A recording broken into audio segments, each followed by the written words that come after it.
I'm too old to become a flight attendant. It's probably too late for me. My age won't permit me to become a flight attendant. Some people who genuinely ask, is there an age cutoff or a cutoff point for becoming a flight attendant?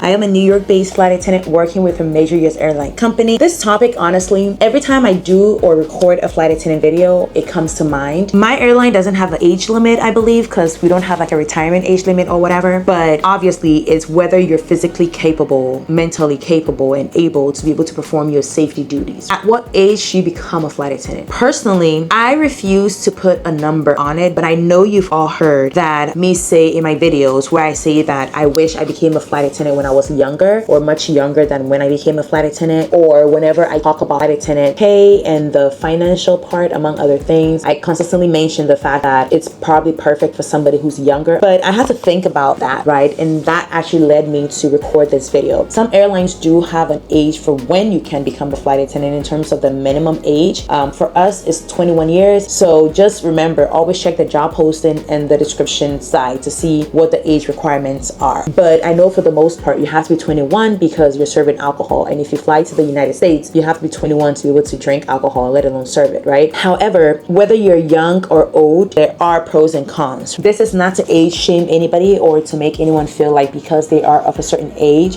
they aren't suitable for this job per se. Just know that when it comes to this job, it's literally never too late. My training class, I believe we had somebody that was in their 50s and almost 60s, I believe. And we had people that were super young, that were just like 21, 22. Time being on your side for somebody who's younger, what that means is that you're young. You have time ahead of you. You actually have the time to explore more. You actually have the time to actually try it out. As I've always said, this job is a lifestyle change and it's not for everybody. But when you're younger, you have time to check things out. You have time to test the waters. Compared to somebody who's more older, they don't even have the time to risk testing this out to see if it's good for them or not. Because essentially, if it's not made for you, then you have to start all over, which might be a lot more harder. Not necessarily a lot more harder, but it's going to take a lot more from somebody who is older and much more like ahead in years compared to somebody who's in their 20s and younger and have more time to spare or more time to explore. I was in my 30s when I applied to become a flight attendant. I felt like I missed out in terms of time because I just look back and I imagine how things would have been for me or how good things would have been for me being in my 30s if I had started in my 20s, right?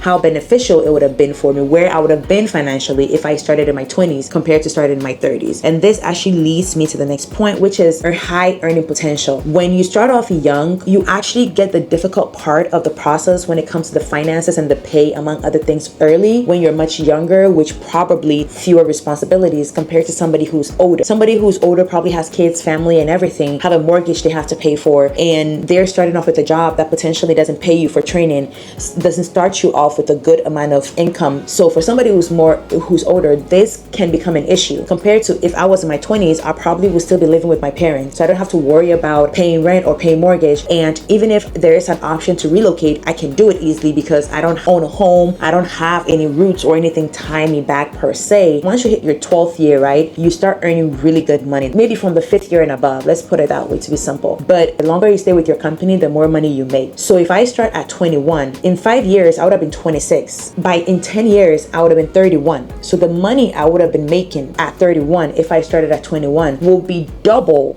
if not more than double, what I'm making now that I started at 31. Your ability to make more money is honestly, to a large extent, also dependent on time, which takes me back to my first point. When you're younger, you have more time. However, the other side, the flip side, or what most people would also assume is that somebody at that age would have had their finances straight already, their life sorted out, they have their mortgage, they already have a system of caring for their expenses, they probably have an emergency fund saved, they probably were in a position to be able to save a good amount of money before coming into this job. Like in my case, for example, I was 31, and when I started, I had an emergency fund, I had a savings, I was good to go for training and not worry about money or pay being low compared to somebody who's younger, who's literally now starting life. The next thing I want to talk about is freedom. I feel like potentially somebody when you're younger, you potentially have little to no commitments and nothing holding you back, nothing tying you down. So you have a lot more freedom to explore with this job. And that's what I think is at the core with this job. It's your ability to go wherever you want, fly wherever you want, do whatever it is that you want, travel around the world if you want. And when you're younger, I feel like the energy is there, the zeal is there. You probably have little to no commitments holding you back compared to somebody who have a family, you have kids, you're trying to establish some kind of stability in your life, or you've already established some kind of stability in your life and you want to maintain that. And this job just kind of tosses you here and there. Typically when you're much younger, you honestly have nothing to lose. You're starting off with zero. Okay, at 21 I would have been starting off with nothing, so I literally had nothing to lose. I'll be more willing to take more risks. I'll be more willing to do a lot of stuff. Okay, once again, from having nothing to lose is your ability to be more willing to take more risk, and also you'd be more willing to explore with your trips. But the main point for me when it comes to being more willing to take risk is relocating, for example, because it was a gamble for me. I could have literally applied, gone through the process, and be based in New York and potentially not be able to do this job or quit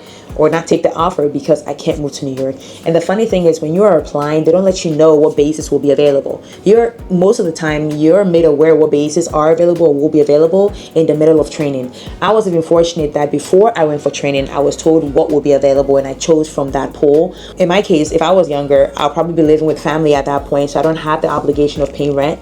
So if I didn't like the basis, I could have just said, okay, I can't do this, and go do something else really easily.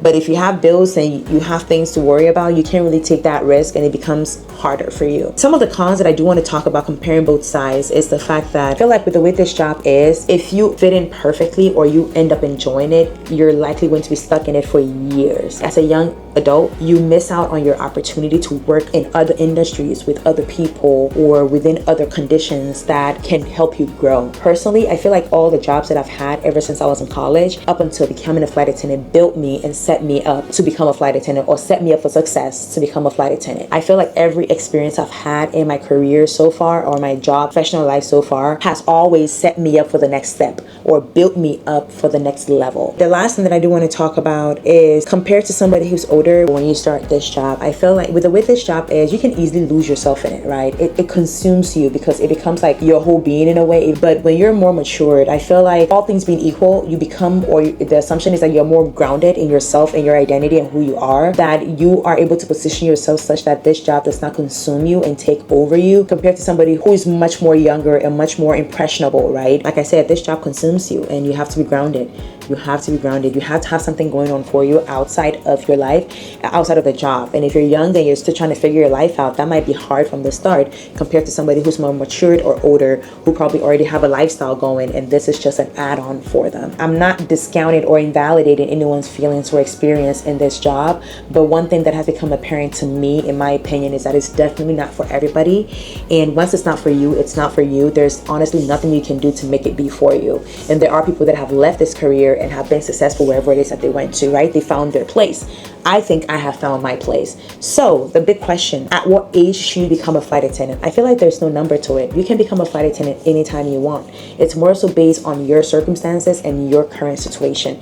In my case, doing it at 31 was perfect for me. Although I feel like I've missed out in the high potential earning aspect, but I feel like 31 is not too old, right? Let me know in the comment section below. I personally believe that a lot of the time when you become a flight attendant heightens the financial stress that you go through when you're becoming a flight attendant. If you're at the point or the age where your finances are in good condition or are healthy, it can be young, it can be old. If it's healthy, then you're potentially going to be successful in the process. But if your finances are not healthy, your financial situation is not healthy already, and you don't know how to manage your finances, no matter the age which you start, you're still going to struggle. You can be somebody who's old, who probably has been working already, but you don't have your finances together. So you're still going to struggle because you're going to be highly dependent on the income you're getting, which in the start is usually not enough. So I think a lot of the time, or for the most part, if not all the time, people's financial successes or people's ability to say being a flight attendant doesn't pay, it's stressful, I hate this job, I'm broke, it honestly, for the most part, in my opinion, has to do with your financial health before you start the job, not when you're in it, before you start. So please check out a playlist in the description box below where I talk about flight attendant pay. I have a video where I specifically talk about what you can do to not become a broke flight attendant. Please check it out. Thank you for watching today's video, and I'll see you in the next one. Bye-bye.